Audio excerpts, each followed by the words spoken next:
Hello जय हिंद दोस्तों, वंदे मातरम। स्वागत है आप सभी का सत्या एक्सेलेंट यूट्यूब चैनल पे।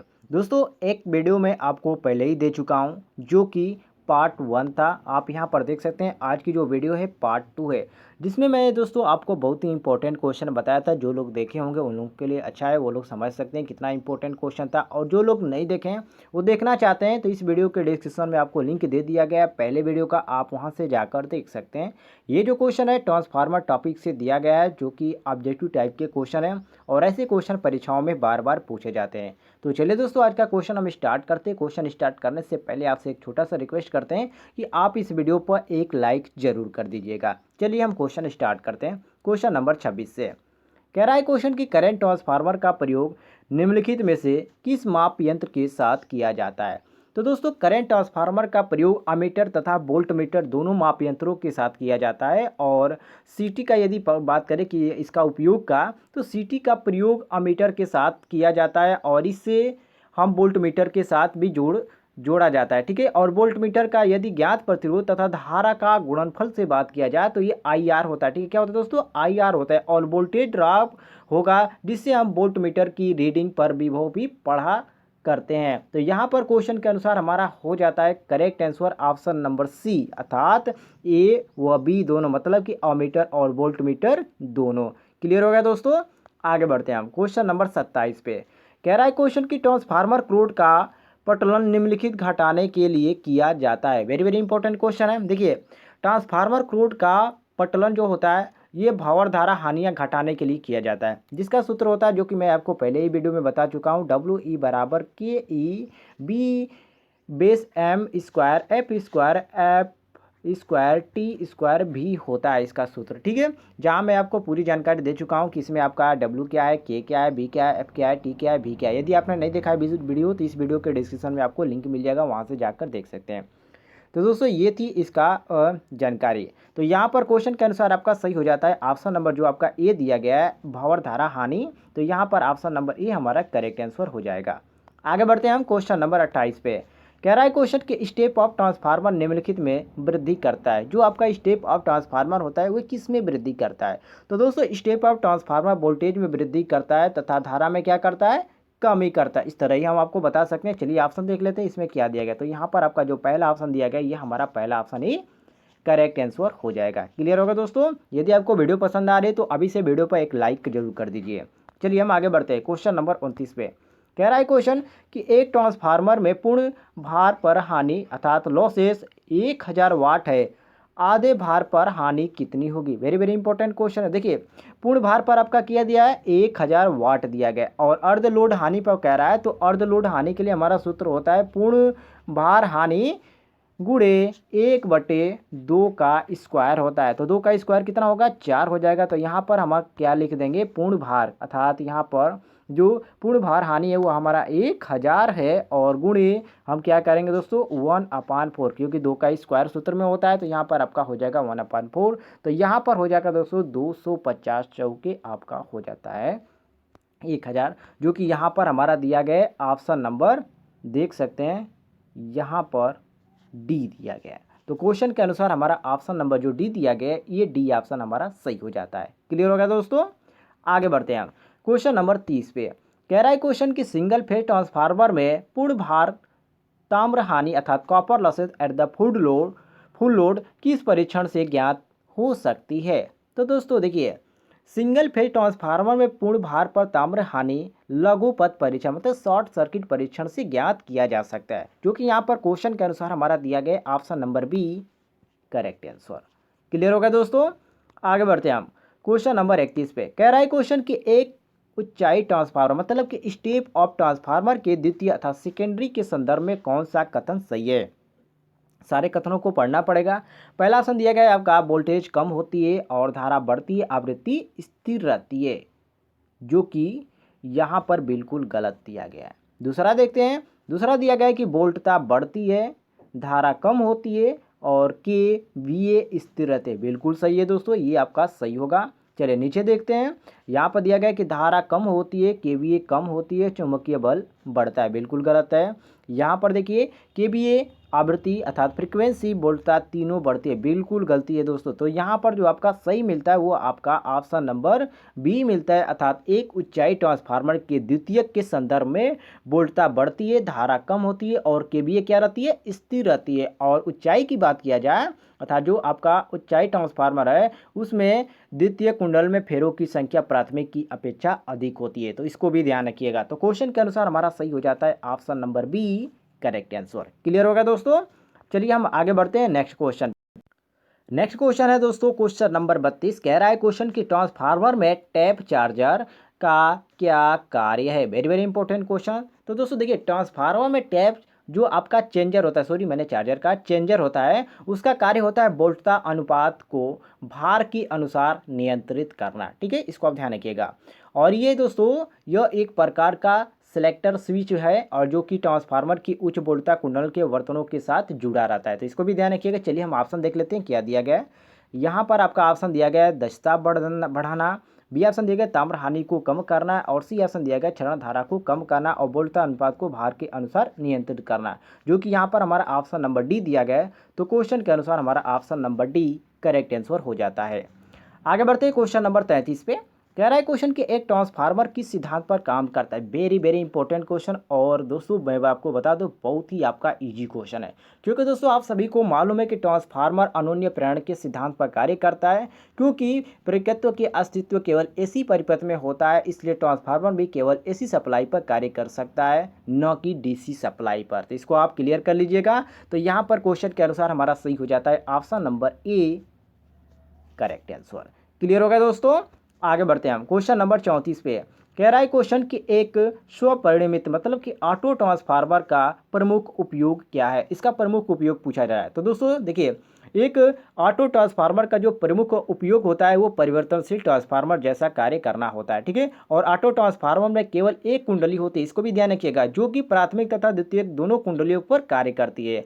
और ऑटो ट्रांसफार्मर उस स्थिति में ट्रांसफार्मर में एक ही भाग पर दोनों कुंडलन एक दूसरे से आपका क्या होता है, विद्युत रोधित होता है। तो यहाँ पर ऑप्शन के अनुसार हमारा सही हो जाता है option number C correct answer. Clear हो गया दोस्तों। आगे बढ़ते हैं हम क्वेश्चन नंबर 35 पे। कह रहा है क्वेश्चन कि एकल फेज ट्रांसफार्मर के द्वितीयक अर्थात सेकेंडरी का कुंडलन करते समय निम्न में से किस पर विचार किया जाता है या किस पर विचार किया जाता है। तो दोस्तों देखिए मेरे ख्याल से तो एक फेज ट्रांसफार्मर में द्वितीयक का जो कुंडलन होता है, कुंडलन करते समय वो फेरा के अनुपात अर्थात टर्न रेशियो पर विचार करता है। चलिए ऑप्शन में देख लेते हैं, देखिए क्या दिया गया है। तो यहाँ पर दिया गया है आपका प्राथमिक वोल्टता, कोर का प्रकार, फेरा अनुपात और आवृत्ति, जो कि यहाँ पर फेरा अनुपात हमारा दिया गया ऑप्शन नंबर सी। तो क्वेश्चन के अनुसार हमारा option number C correct answer हो जाता है। आगे बढ़ते हैं क्वेश्चन नंबर 36 पे। कह रहा है क्वेश्चन कि एक यंत्रीय ट्रांसफार्मर के संदर्भ में कौन सा कथन सही है। पहला ऑप्शन दिया गया आपका निम्न विकल्पों में से कोई नहीं, बी ऑप्शन दिया गया धारा ट्रांसफार्मर का प्राथमिक प्राइमरी लाइन में समांतर में जोड़ा जाता है, और यहाँ पर सी दिया गया कि पोटेंशियल ट्रांसफार्मर की प्राथमिक भूत से जुड़ी रहती है, और डी ऑप्शन दिया गया कि धारा ट्रांसफार्मर का द्वितीय कमी भी खुला नहीं होना चाहिए। तो दोस्तों यहाँ पर जो आपको सही लग रहा है ये आपका ऑप्शन नंबर डी, अर्थात एक यंत्रीय ट्रांसफार्मर के संदर्भ में आपका धारा ट्रांसफार्मर जो आपका सीटी होता है, ठीक है, करंट ट्रांसफार्मर का द्वितीयक कभी भी खुला नहीं होना चाहिए। ठीक है, तो यहाँ पर क्वेश्चन के अनुसार हमारा सही हो जाता है option number D correct answer. Clear होगा दोस्तों। आगे बढ़ते हैं क्वेश्चन नंबर 37 पे। कह रहा है क्वेश्चन कि सिंगल फेज ट्रांसफार्मर के समांतर प्रचलन अर्थात पैरेलल ऑपरेशन के लिए कौन सी शर्तें आवश्यक है। बराबर ध्रुवता या बराबर धारा अनुपात या बराबर वोल्टता अनुपात या बराबर केवीए संधारण। तो दोस्तों देखिए सिंगल फेज ट्रांसफार्मर में समांतर प्रचलन के लिए बराबर ध्रुवता का होना बहुत ही आवश्यक है। ठीक है, तो यहाँ पर क्वेश्चन के अनुसार हमारा सही हो जाता है ऑप्शन नंबर जो ए दिया गया है, यहाँ पर हमारा ए ऑप्शन करेक्ट आंसर हो जाता है। क्लियर हो गया दोस्तों। आगे बढ़ते हैं क्वेश्चन नंबर 38 पे। कह रहा है क्वेश्चन की ट्रांसफार्मर में आपका जो ब्रीदर होता है जिसको हम शीर्षक कहते हैं, ठीक है, यहाँ पर इंग्लिश में कहेंगे तो सभी लोगों को समझ में आ जाएगा ब्रीदर क्यों, क्योंकि ट्रांसफार्मर का पार्ट है, और यहाँ पर हम जो शोषक करेंगे तो बहुत लोग पकड़ नहीं पाएंगे कि ये आपका क्या कहलाता है। तो इसको ब्रीदर से समझ सकते हैं, तो समझ लीजिए। यहाँ पर देखिए ट्रांसफार्मर जो आपका ब्रीदर होता है उसका क्या कार्य होता है। तो दोस्तों देखिए ट्रांसफार्मर में जो आपका ब्रीदर होता है उसका कार्य होता है आर्द्रता सोखना, अर्थात क्या करना, नमी को सोखना। तो यहाँ पर क्वेश्चन के अनुसार जो हमारा सही हो जाता है ऑप्शन जो दिया गया है हमारा, ये ऑप्शन नंबर सी, अर्थात यहाँ पर देख सकते हैं सी ऑप्शन हमारा क्या दिया गया, करेक्ट आंसर दिया गया है। आगे बढ़ते हैं क्वेश्चन नंबर 39 पे। कह रहा है क्वेश्चन कि दो ट्रांसफार्मर जब समांतर में प्रचलित होते हैं अर्थात पैरेलल ऑपरेशन, तो वे आपस में भार किस आधार पर लेते हैं, अर्थात शेयर वो किस आधार पर करते हैं। तो दोस्तों दो ट्रांसफार्मर जब समांतर में प्रचलित होते हैं तो वे आपस में कीवीए निर्धारित पर वो लेते हैं, ठीक है, जो कि यहाँ पर हमारा ऑप्शन में दिया गया ऑप्शन नंबर बी। तो क्वेश्चन के अनुसार हमारा option number B correct answer हो जाएगा। आगे बढ़ते हैं क्वेश्चन नंबर 40 पे। कह रहा है क्वेश्चन की ट्रांसफार्मर तेल का निम्नलिखित में से कौन सा कार्य नहीं है। चलिए ऑप्शन देख लेते हैं क्या दिया गया है। पहला ऑप्शन दिया गया आपका प्राइमरी कॉइल में ठंडा करना, बी ऑप्शन दिया गया सेकेंडरी कॉइल को ठंडा करना, सी ऑप्शन दिया गया अतिरिक्त इंसुलेशन प्रदान करना और डी ऑप्शन दिया गया प्रेरक युग्मन प्रदान करना। तो दोस्तों देखिए ट्रांसफार्मर तेल का यहाँ पर कार्य पूछ रहा है, जो कि यहाँ पर आप क्वेश्चन में आपसे पूछ रहा है कि नहीं है, ठीक है, नकारात्मक क्वेश्चन पूछा गया है, इसलिए मैं क्वेश्चन को रिपीट कर रहा हूँ कि ट्रांसफार्मर तेल का निम्नलिखित में से कौन सा कार्य नहीं है, न कि पूछ रहा है कि कार्य है। तो हम कहेंगे दोस्तों कि ट्रांसफार्मर तेल का मुख्य कार्य होता है ट्रांसफार्मर वाइंडिंग की शीतलन करना तथा साथ ही साथ वाइंडिंग को अतिरिक्त इंसुलेशन प्रदान करना, ठीक है। और ट्रांसफार्मर ऑयल को हम क्या कहते हैं, मिनरल ऑयल अर्थात खनिज ऑयल कहते हैं, जो कि इंसुलेटिंग ऑयल होता है और ट्रांसफार्मर ऑयल आदि नियमों से आपको जाना जाता है। तो ट्रांसफार्मर को तो कई नाम से जाना जाता है, जैसे कि बहुत सारे नाम है, तो यहाँ पर उसके हम यहाँ पर व्याख्या नहीं करेंगे क्योंकि ट्रांसफार्मर टॉपिक पर मैंने ऑलरेडी वीडियो बना रखी है। देखिए अब यहाँ पर हमारा क्वेश्चन के अनुसार देखिए निगेटिव में पूछा गया, तो यहाँ पर जो हमारा दिया गया है ऑप्शन नंबर डी प्रेरक युग्मन प्रदान करना, तो ये हमारा option number D correct answer हो जाता है क्वेश्चन के अनुसार। आगे बढ़ते हैं हम क्वेश्चन नंबर 41 पे। कह रहा है क्वेश्चन की ट्रांसफार्मर में कॉपर हानियां निम्नलिखित में होती है।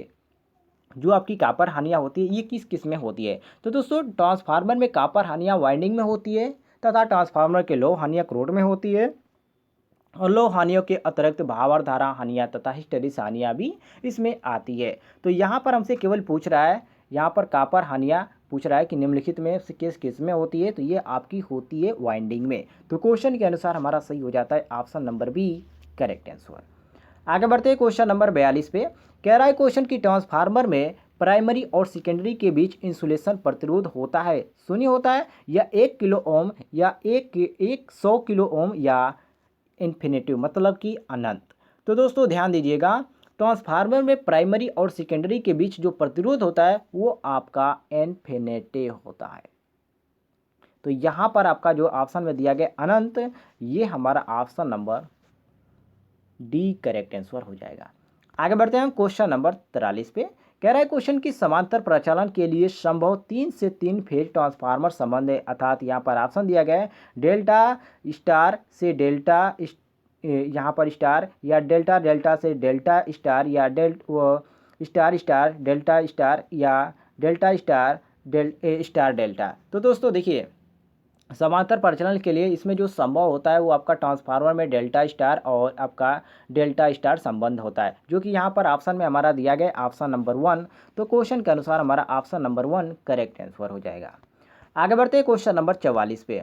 कह रहा है क्वेश्चन कि ट्रांसफार्मर का निम्नलिखित में से कौन सा भाग बाहर दिखाई देता है, जो बाहरी से आप देख सकते हैं, ठीक है। तो ट्रांसफार्मर में जो आपका पार्ट होता है वो आपका होता है बुशिंग, ठीक है, जो कि बाहर से दिखाई देता है, और जिसमें जो क्रोड होता है और ट्रांसफार्मर वाइंडिंग ये अतिरिक्त जो भाग हो इसके होते हैं। तो यहाँ पर हमारा ऑप्शन में देखिए क्या दिया गया है। तो ऑप्शन के अनुसार यहाँ पर हमारा जो सी ऑप्शन दिया गया है, ये क्वेश्चन के अनुसार हमारा यहाँ पर सी ऑप्शन करेक्ट आंसर हो जाएगा कि बुशिंग। क्लियर होगा दोस्तों, तो यहाँ पर हमारा सी ऑप्शन करेक्ट आंसर हो जाएगा। आगे बढ़ते हैं क्वेश्चन नंबर 45 पे। दोस्तों अभी तक आपने हमारे YouTube चैनल को सब्सक्राइब नहीं किया है तो आपसे रिक्वेस्ट करता हूं कि सब्सक्राइब कीजिए, क्योंकि दोस्तों आपको डेली मैं इस तरह की हर एक नई टॉपिक पे वीडियो लाता रहता हूं, जो कि आप यदि किसी भी टेक्निकल एग्जाम की तैयारी करें या आप ITI करें तो आपके लिए बहुत ही इंपॉर्टेंट क्वेश्चन है, ठीक है। तो वीडियो पर एक लाइक कीजिएगा, चैनल पर नए होंगे तो चैनल को सब्सक्राइब कीजिएगा और साथ ही साथ घंटी वाले आइकन को दबाकर ऑल नोटिफिकेशन पर क्लिक कर लीजिएगा। चलिए क्वेश्चन नंबर 45 पे आते हैं। कह रहा है क्वेश्चन की ट्रांसफार्मर निम्नलिखित पर कार्य करता है। जो आपका ट्रांसफार्मर होता है वो किस पे कार्य करता है। तो सभी को मालूम है दोस्तों कि जो आपका ट्रांसफार्मर होता है केवल प्रत्यावर्ती धारा अर्थात AC सप्लाई पर कार्य करता है, ठीक है। तो यहाँ पर क्वेश्चन के अनुसार हमारा सही हो जाता है ऑप्शन नंबर 1 करेक्ट आंसर। आगे बढ़ते हैं हम क्वेश्चन नंबर 46 पे। कह रहा है क्वेश्चन कि आदर्श ट्रांसफार्मर की दक्षता निम्नलिखित से अधिक होनी चाहिए। किससे अधिक होनी चाहिए? 95 से या 98% से या 90 से या 80 से? तो दोस्तों एक यहाँ पर आदर्श ट्रांसफार्मर की बात करें तो आदर्श ट्रांसफार्मर की जो दक्षता होती है 98% से अधिक होनी चाहिए, जो कि यहाँ पर ऑप्शन में हमारा दिया गया ऑप्शन नंबर बी। तो क्वेश्चन के अनुसार हमारा option number B correct answer हो जाएगा। क्वेश्चन नंबर आते हैं 47 पे। कह रहा है क्वेश्चन की ट्रांसफार्मर में अच्छे शीतलन द्रव के लिए निम्नलिखित में से कौन सा गुण आवश्यक नहीं है? न कि पूछ रहा है दोस्तों कि आवश्यक गुण होना चाहिए, ठीक है, आपसे नेगेटिव टाइप के क्वेश्चन पूछ रहा है। तो दोस्तों यहाँ पर सारे ऑप्शनों को आप ध्यान से पढ़िए। यहाँ पर जो आपका नीचे वाला ऑप्शन दिया गया है कि हवा में रखने पर सरलतापूर्वक आर्द्रता और शोषण, जो कि हवा में रखेंगे तो नमी कैसे सोखेगा, तो यहाँ पर हम कह सकते हैं कि ट्रांसफार्मर के अच्छे शीतलन द्रव के लिए हवा में रखने पर सरलतापूर्वक आर्द्रता और शोषण का गुण आवश्यक नहीं है, तथा ट्रांसफार्मर तेल का जो न्यूनतम कौद बिंदु होता है वो 180 अंश सेल्सियस से विशिष्ट गुणवत्ता जो होता है 0.85 से 1.8 तथा अधिकतम बहाव की बात किया जाए बिंदु की तो ये आपका 90 अंश सेल्सियस तक और 27 अंश सेल्सियस से अधिक अम्लता इसमें होती है। तो यहाँ पर हम क्वेश्चन के अनुसार कह सकते हैं कि जो हमारा ऑप्शन नंबर डी दिया गया है ये क्वेश्चन के अनुसार हमारा option number D correct answer हो जाएगा। आगे बढ़ते हैं दोस्तों नेक्स्ट क्वेश्चन पे। क्वेश्चन नंबर 48 है दोस्तों। कह रहा है क्वेश्चन कि ट्रांसफार्मर के समांतर प्रचलन के लिए निम्नलिखित में से कौन सी शर्त अनिवार्य नहीं है? ऑप्शन देख लेते हैं। पहला ऑप्शन दिया गया आपका कि ट्रांसफार्मर की ध्रुवता समान होनी चाहिए, बी ऑप्शन दिया गया कि समान वोल्टेज अनुपात, और सी ऑप्शन दिया गया समान प्रतिशत प्रतिबाधा, और डी ऑप्शन दिया गया प्राइमरी वाइंडिंग में परत समान होने चाहिए। तो यहाँ पर दोस्तों आपको क्वेश्चन देखिए क्या पूछ रहा है कि ट्रांसफार्मर की समांतर प्रचलन के लिए निम्नलिखित में से कौन सी शर्त अनिवार्य नहीं है, न कि पूछ रहा है कि शर्त अनिवार्य, बिल्कुल पूछ रहा है कि अनिवार्य नहीं है। तो यहाँ पर देखिए जो इसमें आपका ऑप्शन दिया गया, इन ऑप्शनों में से आपका जो डी दिया गया है कि प्राइमरी वाइंडिंग में वर्त समान होने चाहिए, जो कि बिल्कुल गलत दिया गया था। ट्रांसफार्मर के समांतर प्रचलन के लिए समान ध्रुवता, समान वोल्टेज अनुपात तथा समान प्रतिशत प्रतिबाधा होनी चाहिए, और प्राइमरी वाइंडिंग में वर्त समान होना कोई आवश्यक नहीं है, जो कि यहाँ पर दिया गया है कि प्राइमरी वाइंडिंग में वर्त समान होने चाहिए, जो कि बिल्कुल गलत दिया गया है। और इसमें हमसे नेगेटिव ही क्वेश्चन टाइप से पूछ रहा है, तो हम कह सकते हैं कि जो हमारा ऑप्शन नंबर डी दिया गया है ये डी ऑप्शन ही क्वेश्चन के अनुसार हमारा सही होगा। आगे बढ़ते हैं क्वेश्चन नंबर 49 पे। कह रहा है क्वेश्चन की ट्रांसफार्मर का क्रोड बनाने के लिए सबसे उपयुक्त सामग्री है। तो दोस्तों ट्रांसफार्मर का क्रोड बनाने के लिए सबसे जो उपयुक्त आपकी सामग्री होती है वो आपका अतप्त वेलित कण विन्यस्त इस्पात होता है, जिसको हम CRGO के नाम से भी जानते हैं, ठीक है। तो यहाँ पर ऑप्शन के अनुसार हमारा सही हो जाता है option number B correct answer, cold rolled grain oriented steel, अर्थात इसको शॉर्ट में हम कहते हैं CRGO, ठीक है। इस तरह भी आप याद कर सकते हैं। तो ऑप्शन नंबर बी यहाँ पर हमारा करेक्ट हो जाएगा। आगे बढ़ते हैं दोस्तों क्वेश्चन नंबर 50 पे। कह रहा है क्वेश्चन की ट्रांसफार्मर रेटिंग को आमतौर पर निम्नलिखित में से व्यक्त किया जाता है। तो दोस्तों ट्रांसफार्मर रेटिंग को हम आमतौर पर वोल्ट एम्पियर में व्यक्त करते हैं। तो यहाँ पर क्वेश्चन के अनुसार जो हमारा सही हो जाता है option number C correct answer हो जाता है। तो दोस्तों आज की वीडियो में आपको इतने ही क्वेश्चन कवर किए गए थे। यदि आपको वीडियो पसंद आती है तो वीडियो को एक लाइक कीजिएगा और अपने दोस्तों के साथ शेयर भी कीजिएगा। तो मिलते हैं नेक्स्ट वीडियो में, तब तक के लिए जय हिंद, वंदे मातरम।